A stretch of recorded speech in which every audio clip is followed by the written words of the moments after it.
Yo les amis, j'espère que vous allez bien. On se retrouve pour le débrief de ce classico, le premier classico de la saison les amis, entre le FC Barcelone et le Real Madrid. Victoire du FC Barcelone les amis, 2-1 dans un match vraiment intensif, un match agréable à regarder. D'ailleurs, ils ont failli nous priver de ce classico là les amis à cause de la pluie. Les États-Unis là même, je me demande pourquoi ils organisent tout le temps leur pré-saison là-bas. Je sais que c'est une histoire d'argent parce qu'apparemment, quand c'est organisé là-bas, les équipes reçoivent 10 millions ou je ne sais quoi. Franchement, au bout d'un moment, si vous voulez qu'on organise des événements, des trucs, des matchs de foot là-bas, au bout d'un moment, prenez aussi vos précautions, couvrez au moins un stade ou donnez-nous un stade comme le Santiago Bernabéu qui est déjà couvert. Comme ça, au moins, ça évite ce genre de problème. On a attendu plus d'une heure, les amis.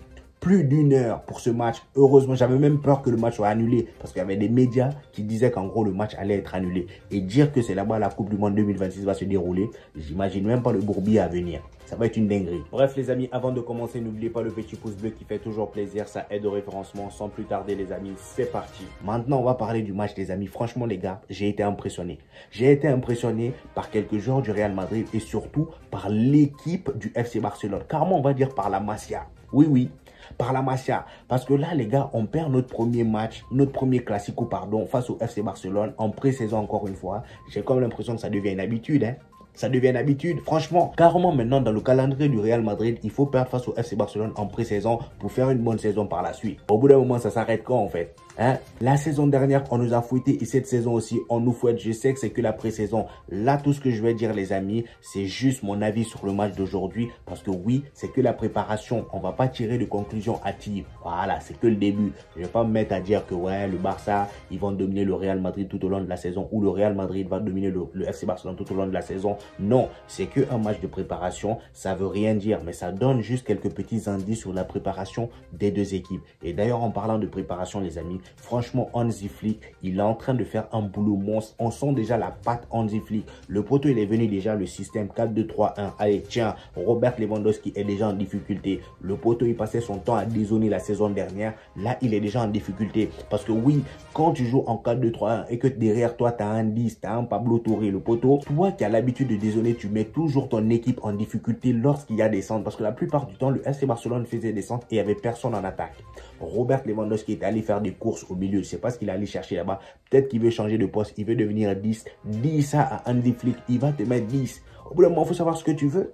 Tu ne peux pas jouer en 4-2-3-1 et vouloir jouer 10 alors que tu as déjà un 10, mon frère. Reste à ton poste. Commence à jouer comme tu le faisais au Bayern Munich. C'est ce qu'on te demande. Marquer des buts. Là, par exemple, là, on va parler du but de Pau Victor parce que sur ce but-là aussi, on a vu la nullité hein, de Robert Lewandowski. Le poteau, on lui fait une belle passe. Au lieu de marquer, il s'amène les pattes et finalement ça se transforme en passe décisive et Pau Victor pousse la balle là-dedans. Et là tu vas le demander, il va te dire que c'est une passe qu'il a voulu faire. Mon frère, on a tous regardé le match, il ne faut pas nous énerver. Franchement, Robert Lewandowski, il devient de plus en plus, mais vraiment catastrophique. Hein? Ça dure depuis la saison dernière que je dis ça. Robert Lewandowski et son histoire de dézonner là. Bref, en tout cas, ces jeunes de la Masia, les amis, ils n'ont pas froid aux yeux. Ils ont tapé Manchester City avec quelques tauliers de Manchester City, des Erling Haaland et Grealish. Et là, ils ont tabassé l'équipe B du Real Madrid quand même. C'est pas rien. C'est pour vous dire à quel point ces jeunes-là, les gars, c'est juste parce que le FC Barcelone, il ne veut pas encore mettre tous ces jeunes de la Masia là dans l'équipe 1. Moi, je me demande parfois pourquoi ils se cassent la tête avec des Victor, comment ça s'appelle, pourquoi ils se cassent la tête avec des Nico Williams, des Dani Olmo, des recrutements ou je ne sais quoi. Ils ont la Masia. Qu'est-ce que vous vous cassez la tête? Regardez tous les jeunes que j'ai découverts aujourd'hui. Franchement, les gars, des Casado, des Valé, on va en parler. Pau Victor qu'ils ont acheté à Girona. Déjà, Pau Victor, là, les amis, pour moi, je pense que c'est un braquage. Ce poteau-là, va falloir le suivre cette saison. C'est un malade mental. Franchement, le gars, il m'a choqué. Pau Victor, les gars, c'est son deuxième match de lui que je regarde. Parce qu'à Girona, je ne regardais pas trop des matchs de lui. Quelques matchs de lui, mais il ne m'impressionnait pas tant que ça. Mais là, aujourd'hui, les gars, j'ai vu la qualité du poteau. Je me suis dit, non, lui là, ça va être terrible cette saison. Le gars déjà s'est repris ses tirs, que ça soit un tir de loin. Hein. C'est un renard de surface, le poteau. Un renard de surface. Déjà, regardez son deuxième but, même le premier but. Tous ces buts sont des buts de renard de surface. Voilà, tous ces buts sont des buts de renard de surface. 2 matchs, 3 buts. 2 matchs, 3 buts. Le gars, il vient d'arriver comme si, voilà, rien n'était. Et dites-vous qu'il a seulement 22 ans et il l'a acheté à seulement 3 millions d'euros, les amis. C'est un braquage. Il ne vaut pas ça. 3 millions d'euros seulement, hein? Et dites-vous, c'est la seule recrue du FC Barcelone pour l'instant, hein? Quel recrutement! Franchement, Laporta a été intelligent sur ce coup. Je ne sais pas si c'est Deco qui allait le dénicher, mais franchement, c'est un recrutement vraiment top. Voilà, il n'y a rien à dire. Pauvre Victor, ce gars-là, c'était masterclass aujourd'hui. Faut vraiment le suivre cette saison. Et comment parler de pauvre Victor aujourd'hui sans parler de son binôme, le Valet, là. Le gars, déjà de base, Valet, celui qui a fait la passe extérieure pour le deuxième but de pauvre Victor, là. Le latéral droit d'aujourd'hui, là. Dites-vous que le gars de base, c'est un latéral gauche. C'est un latéral gauche de base. Oui, oui. Le poteau, on l'a fait jouer à droite pour diminuer ses capacités. Mais en fait, c'est là même, cet insolent-là, il devient encore plus fort. On te fait jouer à un poste qui n'est pas le tien, juste pour voir comment tu te débrouilles. Franchement, c'est là même tu te débrouilles encore mieux qu'à ton poste. C'est quoi ça? Franchement, je vous dis, à la Masia, je me suis toujours demandé ce qu'ils font là-bas aux jeunes. Franchement, tu as l'impression qu'ils ont tous cheaté. Voilà, ils ont tous le niveau de jouer en équipe A. Dites-vous que là, l'équipe qu'ils ont constituée là aujourd'hui, ils n'ont pas l'habitude de jouer ensemble de base. Mais regardez comment ils s'entendaient juste parce qu'il y a quelques joueurs de la Masia qui ont l'habitude de jouer ensemble, qui se connaissent déjà des Pablo Touré. Pablo Touré, hein, lui aussi, il faut en parler. Le poteau, le gars, il a une certaine maturité dans le jeu. Lui-même, tu le vois jouer, tu te dis, mais lui, il est au Barça depuis quand? Il est au Barça depuis quand? Il est trop à l'aise. Franchement, les gars, je pense que l'arrivée d'Hansi Flick va révolutionner cette équipe du FC Barcelone. Vous fiez pas trop au mercato. Hein. C'est vrai que là, ils sont pas en train de recruter des Nico Williams, Dani Olmo, tout ça. S'ils viennent, c'est très bien. Ça va les aider énormément. Mais cette équipe de la Masia là, d'ailleurs, Hansi Flick, il a dit, hein, lors de l'entraînement, il a dit qu'il est amoureux des jeunes de la Masia. Ils l'ont trop impressionné. Le poteau, je pense que cette saison, il va les intégrer. Il va les intégrer dans l'effectif 1. Et là, je pense que pour Victor déjà, le poteau, là, il aura sa place dans l'équipe 1. Ça, c'est sûr et certain. Peut-être pas tout de suite, mais c'est sûr et certain qu'il sera titulaire indiscutable dans cette équipe du FC Barcelone. Du côté du Real Madrid, les amis, deuxième défaite de suite. Pour un début de saison, je pense que j'ai vu mieux. Franchement, défensivement, on était catastrophique. Militao, ce gars-là, va falloir le ramener à l'infirmerie. Parce que là-bas, je pense qu'il se sent mieux. Il se sent pas bien sur un terrain. C'est pas possible. Comment on peut être aussi nul? Plus il vieillit, plus il devient con. C'est pas possible.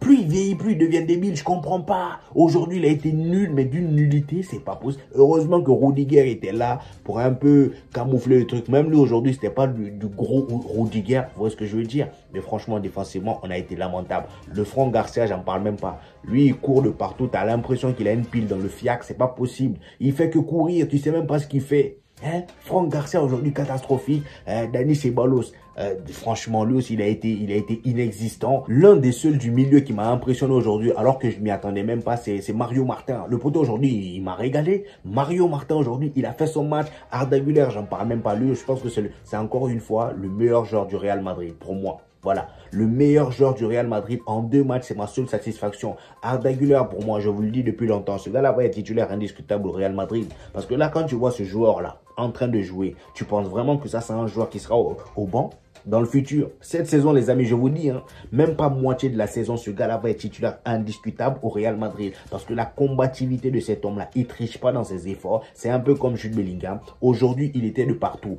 Carrément, j'avais l'impression que Carlo Ancelotti, il a dit, rentre sur le terrain, t'as pas de poste, fais comme tu veux. Dommage que j'ai pas sa hitmap. Vous auriez vu un peu toutes les zones qu'il a touchées durant le match. C'est incroyable. Le poteau, il se battait, voilà. Il trichait pas, il distillait les ballons. Regardez un peu d'ailleurs la passe qu'il a fait à Nico Paz, hein? Le but de Nico Paz, le corner était millimétré. Le gars, il a visé la tête de Nico Paz qui était tout derrière. Ça allait tomber pile poil sur la tête du poteau. Le gars, il était seul carrément. Hein? Il te facilite le jeu, le poteau. D'ailleurs, le but qui a été refusé, son but qu'il a marqué là, regardez un peu la justesse technique, pardon, le contrôle qu'il fait. Déjà, ce contrôle-là, les amis, il faut le faire. C'est compliqué. En plus, la position qu'il avait pour contrôler ce ballon-là, les amis, c'est pas donné à n'importe qui.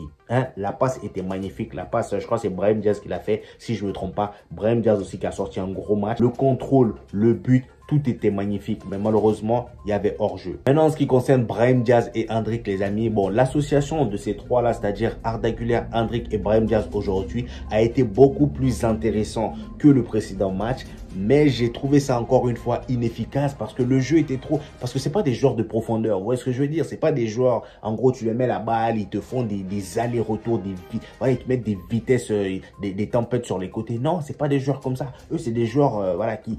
Le pied, voilà, la balle au pied, ça, ils le connaissent. Vous voyez ce que je veux dire? C'est pas des joueurs comme Kylian Mbappé, par exemple. Et ça, franchement, aujourd'hui...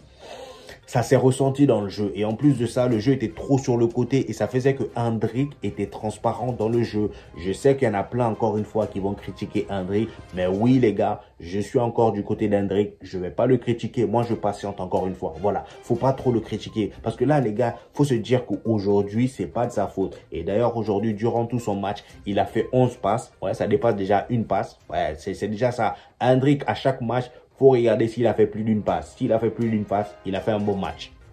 Ouais. S'il a fait plus d'une passe, il a fait un bon match. Là, aujourd'hui, il a fait 11 passes dans le match. C'est déjà ça.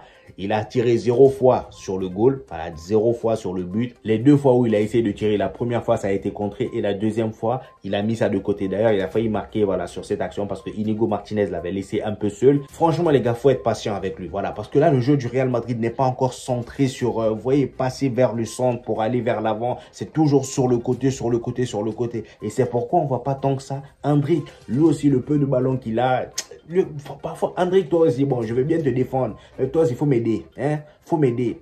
À chaque fois qu'il a le ballon, je comprends pas pourquoi il a embrouillé dans la tête. Il prend le ballon, il met une vitesse comme si... Pourquoi t'es pressé? Doucement. Doucement. Hein? J'ai quand même l'impression, lui aussi, on a mis une pile dans son fiacre là. À chaque fois, dès qu'il touche le ballon, allez, vim, il veut enchaîner doucement, mon frère. Et ça fait que à chaque fois qu'il essaye ça, c'est soit il perd le ballon, soit il touche, voilà, il touche mal le ballon, il laisse le ballon derrière lui. C'est toujours des actions comme ça. Mais sinon, à part ça, il a été combatif encore une fois. Franchement, les gars, moi, je vais pas critiquer son match. Son match a été moyen, c'est vrai. Mais au bout d'un moment, faut patienter, les gars. Et si vous avez bien remarqué, même après l'entrée de Vinicius qui a d'ailleurs fait énormément de bien au Real Madrid parce qu'il a déstabilisé la défense du FC Barcelone. Mais malgré ça, les amis, ça n'a rien changé du côté de Hendrick. Voilà, le jeu était toujours basé sur les côtés et Hendrick, il recevait pas trop de ballons. Voilà, il recevait pas trop de ballons. Bref, encore une défaite pour nous. J'espère que la saison va pas se dérouler comme ça. Voilà, j'espère qu'on va se limiter seulement à cette pré-saison pour les défaites. Et ensuite, on va commencer avec les victoires, surtout pour la finale qui nous attend là. Et d'ailleurs, Carlo Ancelotti a dit en conférence de presse juste après le match que Kylian Mbappé et Jude Bellingham seront disponibles pour la finale face à l'Atalanta. Voilà, pour la Super Coupe d'Europe là. Heureusement, hein, parce que bon, si c'est cette équipe-là qu'on doit encore afficher là-bas, je sais pas comment on va s'en sortir. Mais il faut vraiment aller doucement. Atalanta, là, faut pas les sous-estimer.